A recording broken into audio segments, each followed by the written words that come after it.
Hello and welcome to our channel G physics. तो दोस्तों, जैसे कि आप सब जानते हैं क्या जैम का रिज़ल्ट कुछ 21 अप्रैल को आ गया है और उसका एडमिशन प्रोसेस भी चालू हो गया है।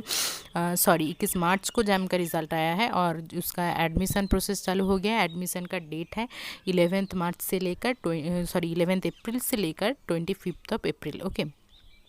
तो जैसे कि आप सब जानते हैं, जो जैम का एडमिशन प्रोसीडियर में एक पार्ट है जहाँ पे डिक्लेरेशन फॉर्म भरना पड़ता है। तो उस डिक्लेरेशन फॉर्म में क्या है, कैसे उसको फिलअप करना चाहिए, वो सब मैं आपको बताना चाह रही हूँ। तो देखिए हमारे पास एक सैम्पल डिक्लेरेशन फॉर्म है। तो यहाँ पे आप सबका जो एक कॉमन क्वेश्चन है वो है क्या, आप जब कोई साइबर कैफ़े में जाओ और कोई अदर्स जगह पे जाओ इसको फिलअप करने के लिए, तो आप जो देख रहे हैं कि यहाँ पे आपका एक सेक्शन है जहाँ पे कहा है क्या, name of the courses to be considered for MEQ. मतलब कि आप जो कोर्सेज ले रहे हैं, मतलब जिस प्रोग्राम के लिए आप एडमिशन ले रहे हैं, जैसे कि कोई सिर्फ एमएससी प्रोग्राम के लिए फॉर्म फिलअप कर रहे हैं, कोई एमएससी पीएचडी डुअल डिग्री, कोई जॉइंट एमएससी पीएचडी के लिए, कोई एमएससी टेक के लिए फॉर्म फिलअप कर रहे हैं। तो आप जिस भी प्रोग्राम के लिए अप्लाई कर रहे हैं उसके लिए आपका एमईक्यू मतलब कि मिनिमम एजुकेशनल क्वालिफ़िकेशन जो है वो उस जैम का जो एडमिशन इंफॉर्मेशन लेकर एडमिशन इंफॉर्मेशन को लेकर जो पीडीएफ है, एक कुछ 30 पत्ता की एक पीडीएफ है, वहाँ पे सब लिखा है क्या, किस कोर्स किस प्रोग्राम के लिए आपका क्या क्या एमईक्यू रहना पड़ेगा। ओके। तो वहाँ पे आप उन सब को अच्छे से पढ़िए। और जैसे कि मोस्ट ऑफ द प्रोग्राम में आपका एमईक्यू रहना चाहिए 2 years physics and 1 year, minimum 1 year mathematics. Okay. मतलब कि 2 सेमिस्टर आपको मैथमेटिक्स रहना चाहिए और 4 सेमिस्टर आपका फिजिक्स रहना चाहिए, अगर आप फिजिक्स से हो तो। और जैसे कि मेरा फिजिक्स था तो इसलिए मैंने फिजिक्स का बताया। तो और जिसका कोई और अलग सब्जेक्ट है वो उसको अच्छे से पढ़ लेना क्या एमईक्यू क्या रहना चाहिए। तो यहाँ पे आपको उस एमईक्यू का कोर्स टाइटल और कोर्स कोड दोनों एक साथ लिखना पड़ेगा और वो भी सेमिस्टर वाइज लिखने पड़ेगा। तो यहाँ पे आप जब ये देखेंगे कोई साइबर कैफ़े में आप जब जाएंगे तो आपको ये जस्ट प्रिंट आउट करके बाहर दे देगा आपको, और आपको बोलेगा फिलअप करने के लिए। और उसके बाद आप फिलअप करने के बाद वो उसको स्कैन करके फिर से वो अपलोड कर देगा। लेकिन आपको जब ये सीट मिलेगा प्रिंट आउट में, तो आप देखेंगे कि आपके लिए बहुत ही कम जगह है आपको कोर्स टाइटल और कोर्स कोड लिखने में, क्योंकि आपको दोनों ही लिखना पड़ेगा। आप अच्छे से देखिए, ये जो डिक्लेरेशन फॉर्म है वहाँ पे लिखा है कि नेम ऑफ द एमईक्यूज। ओके।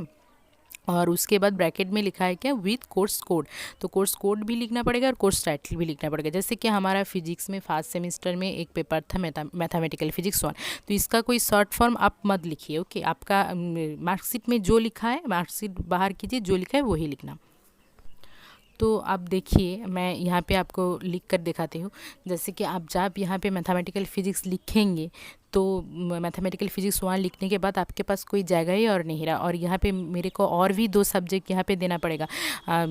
मेरा और भी एक पेपर था जो कि मैकेनिक्स का, वो भी देना पड़ेगा। नहीं तो मैं कैसे बताऊँगी कि मेरा 2 इयर्स फिजिक्स था, तो मतलब कि 4 सेमेस्टर फिजिक्स था। तो मुझे तो 1 2 3 4 करके 4 सेमेस्टर में फ़िजिक्स भरना पड़ेगा, है ना। और उसके बाद जो है वो है हमारा और एमी की जिस सब्जेक्ट को आप जी में पढ़ते हैं जनरल इलेक्टिव में, और जिस सब्जेक्ट आपको साइड में रहता है वो भी लिखना पड़ेगा। मेरा पहला 2 सेमेस्टर केमिस्ट्री था, तो मुझे, और उसके बाद 3 और 4th में मेरा मैथ था। तो 3 और 4th में अगर मैं मैथ लिखूँगा तो मुझे तो पहला 2 केमिस्ट्री लिखना ही पड़ेगा, है ना। तो मुझे तो अब तो 2 और भी 2 मैथमेटिकल फिजिक्स के बगैर भी 2 और सब्जेक्ट लिखना पड़ेगा, वो है मैकेनिक्स और केमिस्ट्री। तो उसको लिखने के लिए कोई जगह ही नहीं मिला।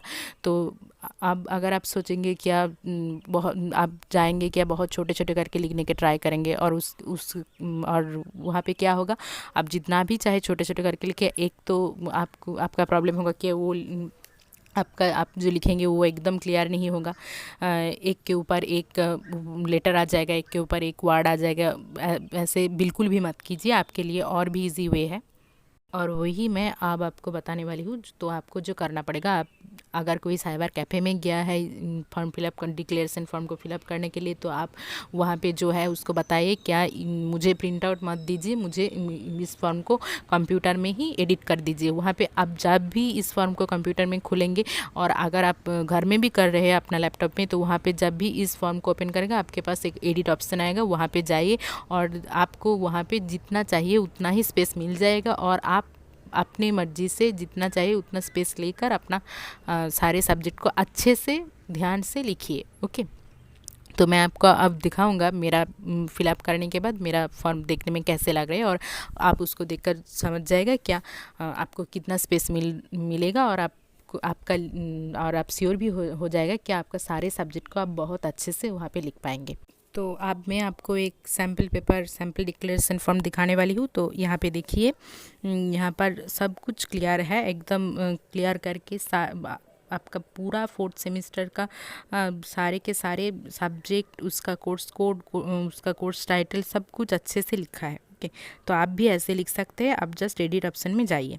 तो आज के लिए इतना ही। अगर आपका और कोई डाउट है जैम के एडमिशन प्रोसीजर के बारे में, और हाँ, आप बहुत अच्छे से आपका जो आईआईटी का जो प्रेफरेंस सिलेक्ट करेंगे वो बहुत अच्छे से करेंगे। ओके, बहुत अच्छे से करना। आप पहले आप चाहे तो एक अपना लैपटॉप में एक एक्सेल शीट बना लीजिए, और जिसके पास वो फैसिलिटीज़ नहीं है वो लोग चाहिए तो एक पेन कागज़ लेकर एक एक करके लिख सकते हैं। ओके, और यहाँ पे आपका कोई डाउट है कि कैसे सजाए, कैसे करे, किस प्रोग्राम को पहले दे, किस आईआईटी को पहले दे, तो अगर आपका कोई डाउट है इसके बारे में तो आप ज़रूर कमेंट सेक्शन में बताना, मैं उसके लिए भी एक वीडियो बना दूँगा।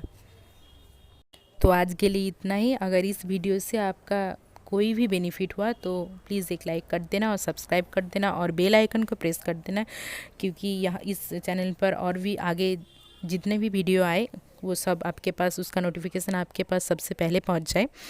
और अगर आपको अच्छा लगा तो अपने दोस्तों के साथ ज़रूर शेयर कर देना।